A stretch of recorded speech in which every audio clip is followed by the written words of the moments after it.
एक गांव में सोमू नाम का एक बूढ़ा राजमिस्त्री अपनी पत्नी मालती के साथ रहा करता था।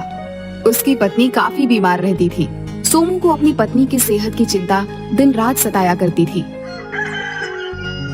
एक दिन सोमू गांव में एक चाय की दुकान पर उदास बैठा हुआ था कि तभी गांव का मुखिया वहां पर आ गया। क्या हाल है सोमू? ऐसे मुंह लटकाए काहे को बैठा हुआ है? अब क्या बताऊं मुखिया जी, मेरी पत्नी की हालत दिन ब दिन खराब होती जा रही है। मुझे दिन रात सिर्फ और सिर्फ उसी की चिंता सताए रहती है। अरे तू उसको किसी अच्छे डॉक्टर को क्यों नहीं दिखाता? मैंने तुझसे पहले भी कहा था कि अपनी पत्नी को शहर ले जा। शहर में उसका अच्छा इलाज हो जाएगा। शहर के डॉक्टर मेरी औकात से बाहर है मुखिया जी। मैं तो 2 वक्त की रोटी का जुगाड़ भी बड़ी मुश्किल से कर पाता हूँ। भला मैं शहर के डॉक्टर की क्या फीस चुकाऊंगा? तो फिर अपनी पत्नी को ऐसे ही मरने दे। यह कैसी बातें कर रहे हैं आप? अरे सही कह रहा हूँ। तेरे पास अपनी पत्नी के इलाज के लिए पैसे नहीं है तो तू उसका इलाज नहीं करा सकता। और वैसे भी तेरी पत्नी बूढ़ी हो चुकी है। अगर ठीक भी हो गई तो कितने साल और जिएगी? मेरी पत्नी के अलावा इस दुनिया में मेरा कोई नहीं है।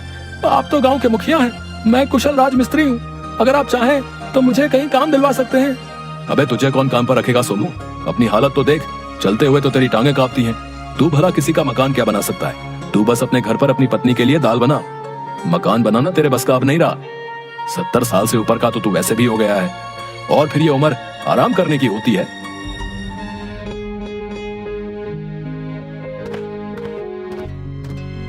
ये गलत बात है मुखिया जी। अगर सोमू चाचा बूढ़े हो गए हैं तो इसका मतलब ये नहीं कि वो काम नहीं कर सकते। सीधे सीधे आप ये क्यों नहीं कह देते कि आप उनसे काम करवाना ही नहीं चाहते? तुझसे कितनी बार कहा है बल्ली कि जब मैं किसी से बातचीत करा करूं तो बीच में अपनी टांग मत अड़ाया कर। मुखिया की बात सुनकर बल्ली चुप हो गया। वैसे सोमू मेरे पास एक उपाय है। अगर तू उस उपाय को कर लेगा तो तू जिंदगी भर सुखी रहेगा।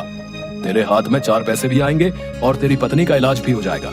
तो फिर जल्दी बताइए मुखिया जी, मैं अपनी पत्नी के इलाज के लिए कुछ भी करने को तैयार हूँ। सोमू तेरा मकान काफी बड़ी जमीन पर बना हुआ है। तू जमीन को किसी को बेच दे, अच्छे पैसे मिल जाएंगे। और तू किसी और को क्या बेचेगा? तू एक काम कर, तू उस जमीन को मुझे ही बेच दे। आपका मतलब मैं अपना घर बेच दूं? अब तेरी बात समझ में आई? हाँ। ये कैसी बात कर रहे हैं आप मुखिया जी? मैं अपना घर किसी कीमत पर नहीं बेच सकता। वो घर मेरे पुरखों का है, मेरे पुरखों की निशानी है। अबे ऐसे पूर्वजों की निशानी का क्या फायदा बे?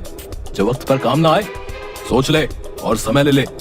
मैं तेरा मकान अच्छे दाम में खरीदने को तैयार हूँ। ऐसे मौके बार बार नहीं आते, समझा? किसी कीमत पर नहीं। और एक बार और उस मकान को बेचने का मेरे मन में विचार भी आ जाता, लेकिन मेरी पत्नी इसके लिए कभी तैयार नहीं होगी। उसकी यादें इस मकान में ज्यादा जुड़ी हुई हैं। तो फिर उन यादों को बाजार में बेचा। उससे तुझे जितनी आमदनी होगी उससे अपनी पत्नी का इलाज करा लेना। इतना कहकर मुखिया सोमू का मजाक उड़ाता हुआ वहाँ से चला गया। सोमू की आंखों में बेबसी के आंसू छलकने लगे। दिल छोटा मत करो सोमू चाचा, हिम्मत रखो और भगवान पर भरोसा करो। उसी भरोसे पर तो आज तक जिंदा हूँ बल्ली, लेकिन अब मैं बूढ़ा हो चुका हूँ। मुझसे लोगों के ताने नहीं सुने जाते। मैं लोगों को कैसे यकीन दिलाऊं कि इस बुढ़ापे में भी मेरे शरीर में इतनी ताकत है कि मैं आज भी वो मकान बनाकर तैयार कर सकता हूँ जिसे बनाने में आज के नौजवानों के पसीना छूट जाए। भाई मैं आज भी एक से एक बेहतर डिजाइन बनाकर तैयार करके दे सकता हूँ। जुम्मन जमींदार अपनी कोठी बनवा रहा है, आप वहाँ पर बात करके क्यों नहीं देख लेते? मेरे ख्याल से आपको एक बार जाकर जुम्मन जमींदार से मिलना चाहिए। अगर उसे आप पर भरोसा हो गया तो वो आपको काम दे सकता है। और मैं तो आपके काम को जानता हूँ चाचा। आपके जैसा कुशल राजमिस्त्री आज भी कोई नहीं है। शायद तुम सही कहते हो बल्ली। मैं कल ही जुम्मन जमींदार के पास जाऊंगा। अब मैं चलता हूँ बल्ली, मालती की दवाई का वक्त हो गया है। इतना बोलकर सोमू अपने घर चला गया। उसकी पत्नी मालती को बहुत खांसी हो रही थी। सोमू तुरंत दवाई की शीशी लेकर मालती के पास पहुंच गया। ये लो मालती, दवाई पी लो। लगता है तुमने सुबह से दवाई नहीं पी। डॉक्टर ने बोला था ना कि इस दवाई को सुबह शाम पीना है। इतना बोलकर सोमू ने दवाई मालती को पिला दी। दवाई पीकर मालती को आराम मिल गया। क्या तुमने सुबह दवाई नहीं पी थी? शीशी में दवाई कम रह गई थी, इस वजह से सोचा कि मैं 2 वक्त की जगह 1 वक्त इस दवाई को पीऊंगी। और वैसे भी दवाई तो रोज रोज की ही है ना। तुम तो जानती हो मालती, जब तुम इस दवाई को नहीं पीती हो तो तुम्हें खांसी होने लगती है। अपना ख्याल रखो, तुम्हारे अलावा अब मेरा कौन है? आप जब लोगों से मेरी दवाई के लिए कर्जा मांग कर आते हो तो मुझे बिल्कुल भी अच्छा नहीं लगता। मैं जानती हूँ कि आपके ऊपर वैसे भी बहुत लोगों का कर्जा है। तुम्हें उसकी चिंता करने की जरूरत नहीं है मालती। मैं उन सारे कर्जों को एक ही झटके में चुका दूंगा। बस मुझे काम मिलने की देर है। आज सुबह भी 2-3 कर्जदार तुम्हें पूछते हुए आए थे। चिंता मत करो मालती, सब ठीक हो जाएगा। गांव का मुखिया भी तुम्हारी गैर हाजिरी में आया था, बोल रहा था इस मकान को बेच दो। मालती की बात सुनकर सोमू की आंखों में आंसू बहने लगे। सच बताऊं मालती, तो कभी कभी अब मेरे दिल में भी यही ख्याल आता है। ऐसा भूल कर भी मत करना। अच्छी तरह से जानते हो कि इस मकान से मेरी कितनी यादें जुड़ी हुई हैं। तुम्हारी ही बात मेरे दिमाग में आ जाती है। चिंता मत कीजिए, आप अपने जमाने के बहुत कुशल राजमिस्त्री रहे हैं, बस आपको काम मिलने की देरी है। वैसे आज आपको कहीं काम मिला? नहीं मालती, आज भी कहीं मुझे कोई काम नहीं मिला, लेकिन बल्ली बता रहा था कि जुम्मन जमींदार अपनी कोठी बनवा रहा है। तो फिर आप जाकर जुम्मन जमींदार से बात क्यों नहीं कर लेते? कल सुबह मैं जुम्मन जमींदार के यहाँ जाऊंगा। अगली सुबह सोमू तैयार होकर जुम्मन जमींदार के घर के दरवाजे के पास पहुंचा। जुम्मन के यहाँ उस वक्त 2-3 शहरी लोग आए हुए थे। सोमू को देखकर जुम्मन मजाक उड़ाने वाले अंदाज में बोला, सोमू, आज सुबह सुबह यहाँ कैसे? सब ठीक तो है? कहीं तेरी पत्नी मर तो नहीं गई? ये कैसी बातें कर रहे हैं आप जमींदार साहब? मुझे लगा तेरी पत्नी मर गई है और तुझे अर्थी के इंतजाम के लिए कुछ पैसों की जरूरत है, इसलिए तू मेरे पास आया है। लेकिन लगता है कि तेरी पत्नी अभी भी जिंदा है और तू उसकी दवाई के लिए मुझसे पैसे लेने आया है। गांव के लगभग हर व्यक्ति से तूने उधार पैसे ले रखे हैं, वो सब कैसे चुकाएगा? एक बार मुझे अगर काम मिल जाए तो मैं सबके कर्जे चुका दूंगा। तो तूने कहीं काम देखा क्या? तुझे कोई काम देने के लिए तैयार हुआ? उसी के लिए तो मैं आपके पास आया हूँ। बल्ली ने मुझे कल बताया कि आप यहाँ पर अपनी एक आलीशान कोठी बनवा रहे हैं। आप काम पर मुझे रख लीजिए, मैं आपकी कोठी में वो डिजाइन बना कर दूंगा कि आप उसे बस देखते ही रह जाएंगे। मैं अपने जमाने का बहुत कुशल राजमिस्त्री रहा हूँ। सोमू की बात सुनकर जमींदार गुस्से से देखते हुए बोला, तेरा दिमाग तो ठीक है सोमू, हैं? मैं कोठी बनवा रहा हूँ, कोई ईंटों का भट्टा नहीं लगवा रहा जो मैं तुझे काम पर रख लूं। ये जो तुझे शहरी लोग दिख रहे हैं ना, ये सब इंजीनियर हैं। इनमें से एक मेरी कोठी का डिजाइन बनाएगा और दूसरा कुछ और। तू क्या चाहता है कि मैं अपने करोड़ों रुपए तेरे जैसे सड़क छाप बूढ़े के लिए खर्च कर दूं? तेरी हिम्मत भी कैसे हुई सोचने की कि मैं अपनी कोठी के लिए तुझ पर भरोसा करूंगा? आप मुझ पर एक बार भरोसा करके तो देखिए, मैं आपको निराश नहीं करूंगा। इससे पहले कि मैं तुझे धक्के देकर यहाँ से बाहर निकाल दूं, तू यहाँ से खुद निकल जा, वरना लोग कहेंगे कि जमींदार ने एक बूढ़े पर भी तरस नहीं खाया। सोमू निराश होकर नीचे निगाह करके वहाँ से चला गया।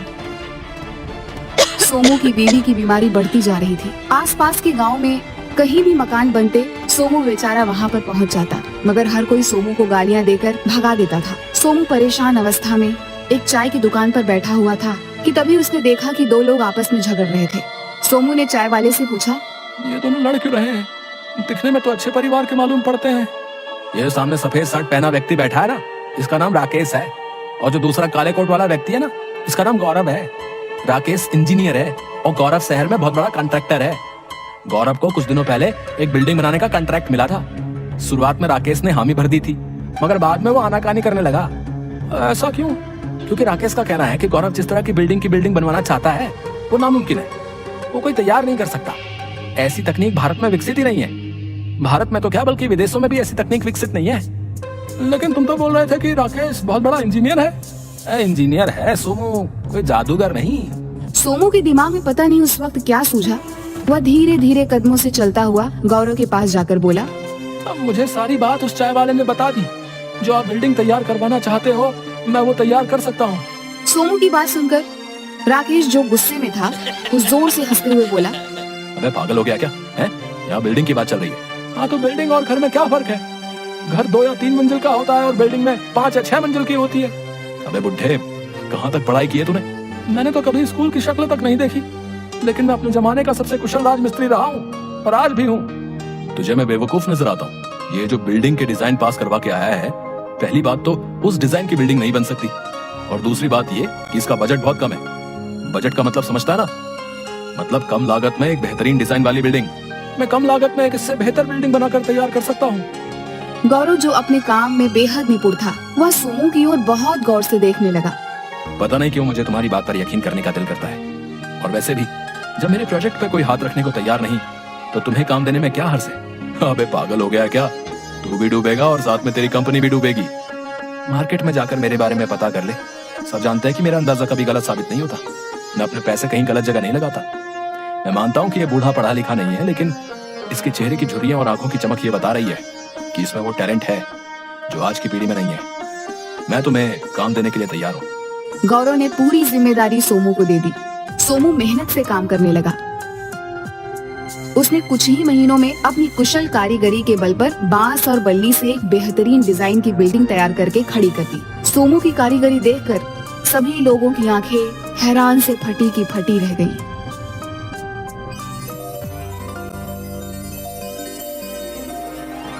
ये तो तुमने कमाल कर दिया सोमू। इस तरह की बिल्डिंग तो पूरी दुनिया में कहीं नहीं होगी। तुम्हें तो इसके लिए इनाम मिलना चाहिए। अब मुझे माफ कर दो बाबा, मैंने आपका मजाक उड़ाया, लेकिन वाकई आपने तो ये काम करके दिखा दिया कि हम जैसे पढ़े लिखे नौजवान आपके सामने तो कहीं भी नहीं टिक सकते। आपकी जरूरत यहाँ नहीं बल्कि अमेरिका में है। अगर आप कहें तो मैं आपको अमेरिका ले जा सकता हूँ। नहीं बेटा, अब इस उम्र में मैं कहाँ विदेश जाता फिरूंगा।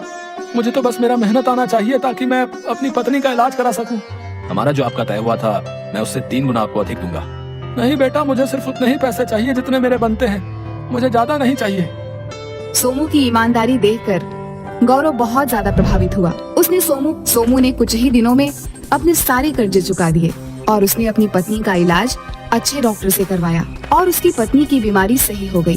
सोमू के पास देखते ही देखते अब इतना ज्यादा काम आने लगा कि सोमू को कई बार लोगों को मना करना पड़ता। एक दिन अचानक गौरव सोमू के घर पर आ गया। गौरव बाबू, आप यहाँ? क्यों, क्या मैं आपके घर नहीं आ सकता? नहीं नहीं, ऐसी कोई बात नहीं। बात यह है सोमू कि मैं जिस कंपनी के लिए काम करता हूँ उस कंपनी के मालिक मिस्टर अजय आपसे मिलना चाहते हैं। लेकिन आपने तो कहा था कि वो लंदन में रहते हैं। हाँ, उनकी फैमिली लंदन में ही रहती है, लेकिन जब मैंने तुम्हारी बनाई हुई बिल्डिंग की फोटोग्राफ उन्हें भेजी तो वो देखकर बहुत ज्यादा प्रभावित हुए और वो खुद को इंडिया आने से रोक नहीं पाए। तुम खुश नसीब हो सोमू जो मिस्टर अजय तुमसे मिलना चाहते हैं। तुम जानते हो मिस्टर अजय करोड़ों अरबों रुपए की संपत्ति के मालिक हैं। अमेरिका में उनकी कई बिल्डिंग्स हैं और विदेश में हर जगह उनके बंगले बने हुए हैं। ठीक है साहब, अगर ऐसी बात है तो मैं उनसे जरूर मिलूंगा। मिस्टर अजय ने तुम्हें और तुम्हारी पत्नी दोनों को बुलाया है। सोमू और मालती तैयार होकर गौरव की गाड़ी में बैठ गए और कुछ ही घंटों में गौरव शहर में एक आलीशान बंगले के अंदर उन दोनों को लेकर आया। मिस्टर अजय बड़ी बेसब्री से सोमू और मालती का इंतजार कर रहा था। जैसे ही सोमू अजय को देखा उसकी आंखें गुस्से से लाल हो गईं। अच्छा, तो तुम हो मिस्टर अजय, करोड़ों अरबों के मालिक। अगर मुझे पता होता तो मैं यहाँ पर कभी तुमसे मिलने नहीं आता। मुझे तुम्हारी शक्ल तक नहीं देखनी। गौरव सोमू की बात सुनकर चौंकते हुए बोला, ये क्या कह रहे हो आप जानते हैं आप किससे बात कर रहे हैं? ये मिस्टर अजय हैं, करोड़ों के मालिक। दुनिया के लिए ये मिस्टर अजय होंगे, लेकिन क्या तुम जानते हो ये कौन है? ये कोई और नहीं बल्कि मेरा इकलौता बेटा अज्जू है। सोमू की बात सुनकर गौरव बुरी तरीके से चौंक गया। मुझे माफ कर दीजिए पिताजी, मैंने आपको कहाँ कहाँ नहीं ढूंढा। सही कहा तूने बेटा, क्योंकि तू अपने गांव का पता तो जानता ही नहीं था। आज कितने सालों बाद जब तू हमें संयोग से मिला तब भी तू हमसे झूठ ही बोल रहा है। ऐसा ही झूठ तूने आज से 20 साल पहले भी बोला था, जब तू बगैर बताए हमारे घर के कागजात गिरवी रखाया था और पैसे लेकर भाग गया था। तेरे पिताजी ने दिन रात मेहनत करके अपने उस पुरखों के मकान को छुड़वाया। तूने पीछे मुड़कर ये तक नहीं देखा कि तेरे माता पिता किस हाल में हैं। मुझे माफ कर दीजिए पिताजी, मैं बड़ा आदमी बनना चाहता था। मुझे उस वक्त पैसों की जरूरत थी, लेकिन आपने पैसे देने से साफ साफ इनकार कर दिया। मजबूरी में मुझे कुछ ऐसा करना पड़ा और भगवान ने मुझे उसकी सजा भी दी है। पिताजी, शादी के 20 साल बाद भी मेरी कोई औलाद नहीं हुई। ये रुपया, ये पैसा मेरे किस काम का? सच तो यह है कि अपने ही माता पिता को धोखा देने के बाद मैंने रुपया, दौलत, पैसा तो बहुत कमाया, लेकिन कभी भी सुकून से सो नहीं पाया। मैं आप दोनों के साथ अपने घर में रहना चाहता हूँ, अपने गांव में रहना चाहता हूँ, इस देश के लिए, अपने गांव के लिए कुछ करना चाहता हूँ। मुझे माफ कर दो। इतना कहकर अजय फूट फूट कर रोने लगा। अजय को रोता देख मालती का दिल पिघल गया। इसे माफ कर दो जी। नहीं मालती, इसकी वजह से मुझे कितनी बेइज्जती सहनी पड़ी। इसे इसके किए की सजा भगवान ने दे दी। अगर हम इसे माफ नहीं करेंगे तो भगवान भी हमें माफ नहीं करेगा। ये हमारा बेटा है, हमारा इकलौता बेटा, वही बेटा जो आपकी उंगली पकड़कर बड़ा हुआ है।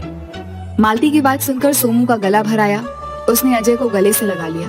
इस जज्बाती मंजर को देखकर गौरव की आंखों में भी आंसू आ गए। उस दिन से अजय अपनी पत्नी के साथ, अपने माता पिता के साथ ही गांव में रहने लगा।